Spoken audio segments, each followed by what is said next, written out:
はい、こんにちは、テンパブです。今日はこの先日着弾したボヤージャですね、ZSA の、ボヤージャの開封動画撮っていきたいと思います。はい、そしたら早速、開封していきたいと思います。じゃじゃん。なんか、すごい感じで、センキューって書いてありますね。何か困ったことあったら、コンタクトしてねっていう風に言ってて、気軽にコンタクトしてねっていう素晴らしい開封というか中身になってます。でこちらにスイッチが入ってる感じですね。オープンって書いてあるので、これ開いてみましょうか。ピッ。そうめにキーキャップスって書いてあります。はい。ピッ。開くとこんな感じでエキストラのキーキャップがついているような感じになってます。で、キーキャップは、ここ見てもらえればと思いますけども、MX、チェリーの MX の互換のじゃなくて、チョックの方ですね、を、使っているようです。なので、キーキャップはデフォルトの方に関してはですけども、少なくとも、そっちを使わなきゃいけなそうな雰囲気になってます。はい。はい。続いて、こちらですね、キーキャップのプラーと、ドーグルですね、があるという感じになってます。よいしょ。こちらがケーブルがついてる感じです。はい。これが CC ですかね。はい。で、これが多分キーボード同士をつなげるやつ。さらにもう一回 CC が2個あって、さらに CC が3つあると。なんでこんなになるのかわかんないですけども、ちょっと後で多分なんか謎が出るんじゃないかなと思いますが、ケーブル類と、あとはここに、はい。これは、C がこの、はい、USB になるやつのがここについてます。あとここにキーキャップを取るやつと、あとはキースイッチを取る。はい、これですね。がついてるような感じです。僕、このプランクのですね、EZIT っていうもう今販売してない感じなんですけど、こっちを初めて買った時にもこの、キーキャップのこれがついてて非常に役立ちましたので、これついてるので意外に嬉しいやつです。はい。そして、バッグの中に多分、ボヤージャーが入ってるという感じになってると思います。I want to have video bags って書いてあるので、一緒に連れてってって書いてあるのかなと思います。Put me on your shelf and keep all the extras you got Voyager right in here. なるほど。ブックシェルフとかのとこにこれを入れてねっていうのと、あとは、エクストラはこの中に入れて保存してねっていう可愛らしいメッセージが入ってるというような箱です。このフランク・イジットの時はかなり、なんていうんですかね、シンプルな箱、段ボールで届いてたので、そう考えるとかなりこの作り込まれたケースだなという感じです。そしたらこれ開けてみます。ビリビリビリビリ。ビリビリビリ。はい、なんかチャックがついてますね。チャックの中は特に入ってなさそう。あ、いや、ありますね。ここに、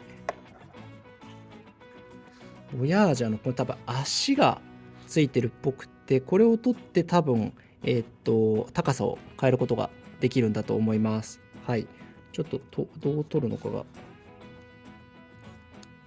分かってないと思ったらごめんなさい。磁石でしたね。結構硬めなんですけど、グイッとやると取れます。これで、はい。高さを変えることができるようです。そして、はい。初めてなので、おそらくこの黒に入ってるんですけれども、はい。ボンボヤージュって書いてありますね。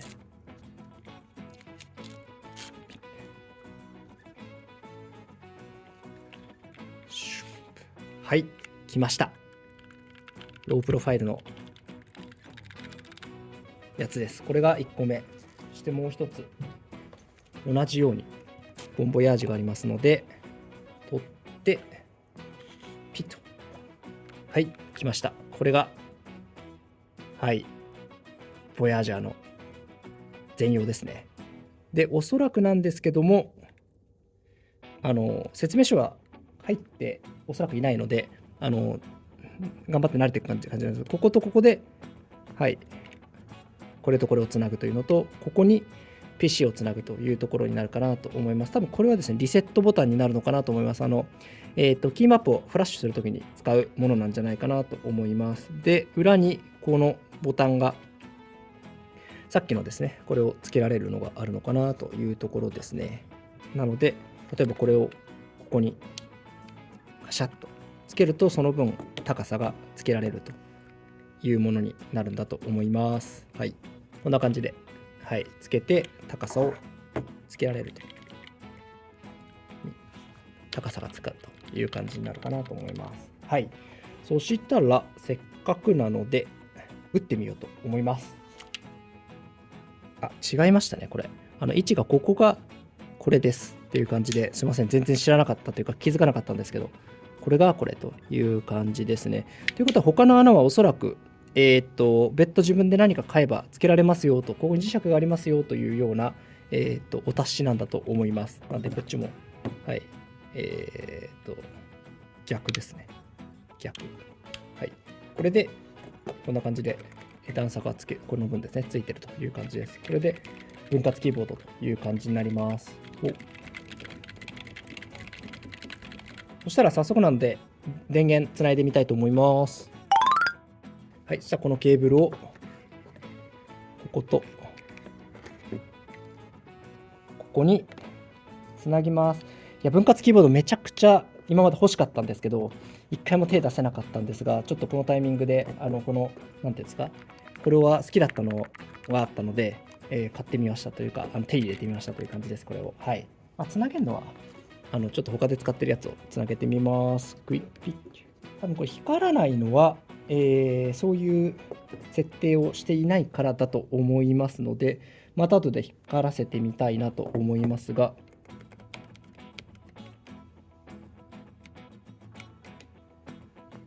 ただ見て分かるように、ここ光ってるのが分かるかなと思いますので、通電はしてるし、そこは多分問題なく動いてるのかなと。あ、ごめんなさい。差し込みが甘かっただけでした。めっちゃ光ってますね。見えますかね。すっごいキラキラしてますね。うわ、綺麗。ちょっとこの横から見えるか分かんないですけど、こんな感じですね。はい。ZSA さんの、キーボードの好きなところ、綺麗なんですよね、光るの。これ、プランク EasyIt で、先ほど言ったように、ちょっともう発売してないんで、それを紹介するのはどうなのっていう話なんですが、ただ、これも光るとめちゃくちゃ綺麗で、こんな感じで LED がピカピカ光ってて、これに私は惚れ込んで買ってみて、今もずっと使ってるんですけど、光るって僕、正義だと思ってるので、光らないのも使いたい時もあるんで、それはそれで全然あるんですけど、やっぱ光るのって男も女も変わらず好きなんだなっていうのをすごく実感して、はい、光るの好きですっていう感じです。はい。なので、ちょっとこんな感じで、分割キーボードなので、多分こうやって見て、こうやって多分入力、JO とか LA とか多分こうやってやっていく中で、マウスがここに置くのか、ここに置くのかとか、ちょっとその辺はこの後、数週間使ってみてやってみようかなと思いますけれども、非常に分割キーボード、さっきも言ってすっげえ使いたかったので、めちゃくちゃ興奮しています。で、めちゃくちゃ楽しみです。で、今回のこの Voyager に関しては 40% キーボードではなく 50%、上のところにここに数字があるのが分かるので、種類としてはもう 50% という扱いなんだと思います。50% というか扱いというか、上にこの数字がありますよというところがあるので、そこの部分が使いやすいか使いにくいかちょっとこの後見られればなと思いますし、あとはスイッチの方はですね、先ほど赤だったと思いますけど、はい、これがまさにいわゆる赤軸と呼ばれるリニアのスイッチを僕は選びました。あとタクタイルとあとクイッキーで選ぶことができたんですけども、僕は今回はリニアの方を選んで見てます。はい。なのでちょっとこの辺の感じがどんな風になるのかちょっとぜひ楽しみでやってみたいなと思いますので、またまずこんな感じの開封としては以上となります。かなり至れり尽くせりな内容かなと思います。ケースもついてますし、フランク・イージットの時はついてなかったですからね。そういう意味で言うと、そこもついてるしって考えると、すごく至れり尽くせりな内容の今、セットかなと思います。あとはこれが使ってみて、使いやすいのかどうなのかっていうところはやってみたいなと思いますので、またそれはそれで別途動画作ってみたいなと思います。まずは今回、この開ける興奮をお伝えしたい、届けたいと思って動画撮ってみました。とにかく光る、そして分割綺麗みたいなところが Voyager ZSA の見た目のポイントかなと思いますので、あと使いやすさのところはこれから使ってみて、また動画届けたいなと思います。はい、そしたら最後にというところで、いつも通りですけれども、今回の動画ちょっと面白かったなとか、今回なんかためになる情報をお伝えできたかちょっとわかんないですけども、面白いなとか、素敵だなと思っていたら、ぜひいいねボタンお願いします。チャンネル登録もぜひお願い、いたします。今後もですね、まずこの、使った後の感想というところをお伝えできればと思いますし、キーマップ、オリックスっていうですね、ZSA が提供しているすごい使いやすいキーマップツールがあるので、そこもご紹介したいなと思ってるんですけれども、そんな形でこのボヤージャに関する動画も投稿したいと思いますし、引き続きウォルトリニアだったりとかキースイッチの動画も投稿していきたいなと思いますので、ぜひ引き続きお楽しみいただければなと思います。また次の動画でお会いできればと思います。